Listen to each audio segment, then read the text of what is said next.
Magandang araw po sa ating lahat. Ito yung update po natin ngayon sa mga order na 20. So kahapon po hindi po tayo nakapagtrabaho ng gusto kasi halos maghapon na ulan at nag-run out.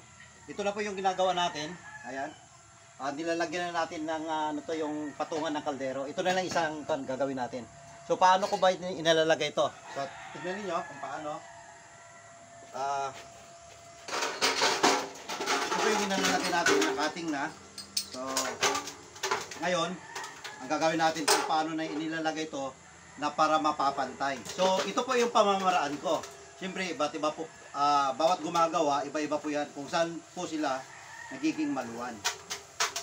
So, ginuguhitan ko ito para makikita ko yung sinter ng sinter dito. Ayan. Kailangan makukuha ko yung dulo niyan.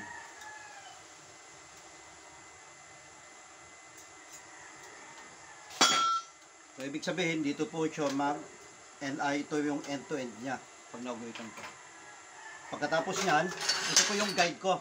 Ayan, guguhit po yan para magiging pantay yung kanyang dulo.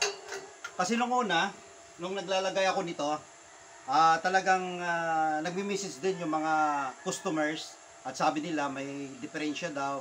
Kaya ito ngayon, yung ginagawa ko, nakikita ko po yung mga diferensya kung paano.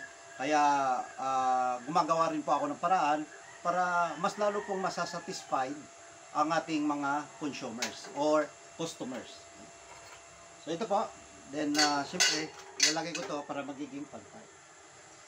Yan, at saka piniklip ko po.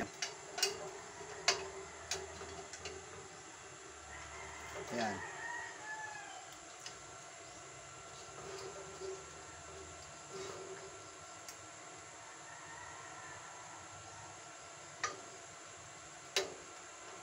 Pagkatapos, naigpitan at doon ko na siya ipapantay sa may buhit.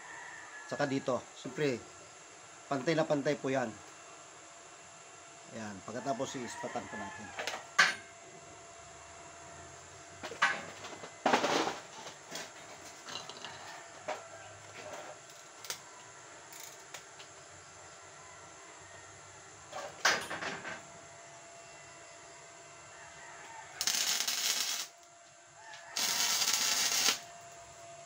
Siyempre, dahil naispatan ko na itong una, hindi na ito gagalaw. Kasi naka-clip na ito. Then, free na po tayo na maglalagay sa kabila.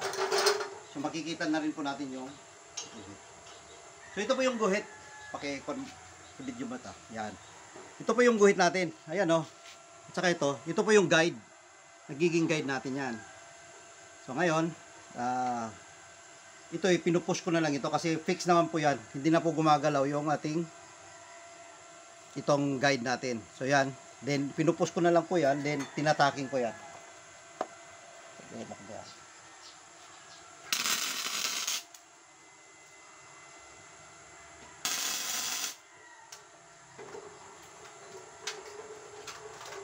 So ayan po yung kanyang result. Then sa kabila, same procedure po yung gagawin natin. Same procedure po yan sa kabila.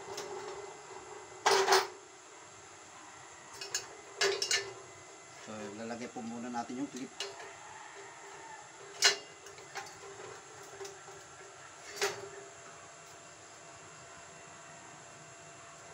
Adjust natin.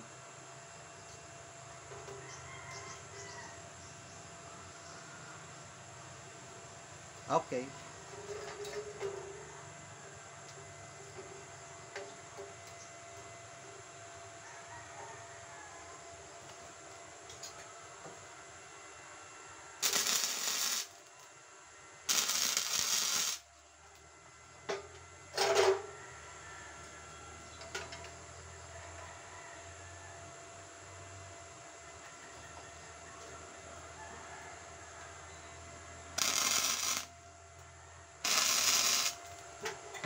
Ganun lang po yung ginagawa natin. Ngayon, ipo-full weld na po natin to. Okay, pakilayo-layo mong camera.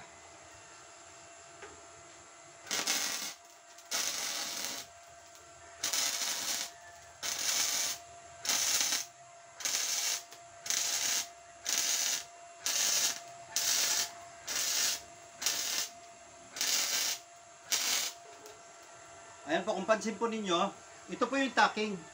itong nataking natin, pag nagpo-full weld po ako, inuuna ko yung side na walang tacking para yung bent niya ay ito pigil na, hindi siya magbe-bent na hihiga dahil nakataking na yan. Stable na po yan. Kasi kung dito tayo, mas lalo siyang hihigang ganon. So hindi magpapantay. So ganon lang po yung ginagawa natin.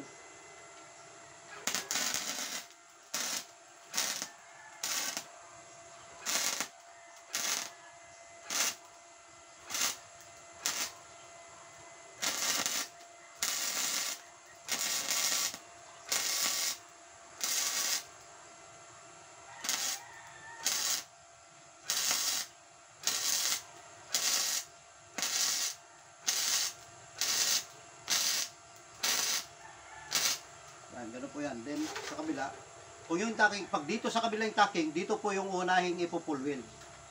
So, walang tacking.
Okay, ito po, tapos na.